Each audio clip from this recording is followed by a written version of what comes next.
How to perform factory reset on PS4. Hi everybody, welcome back to our channel. In today's video, I'll guide you on how you can perform a factory reset on PS4, so make sure to stick with me till the end. In order to perform a factory reset on your PlayStation console, it's actually quite simple.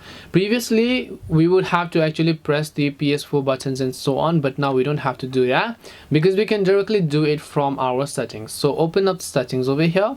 Once you open settings, scroll down and then just go to this option known as set initialization.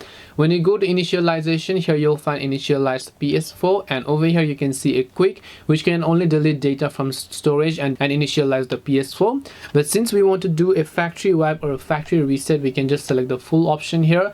Just click the initialize button and make sure you've backed up everything, by the way, and after you've done that, only you'll be able to perform factory reset on PS4. This way you'll be able to perform factory reset on PS4. Hope this video was very helpful. If you have got any more questions, feel free to leave them down. Thank you very much for watching till the end of this tutorial, and see you soon in the next video.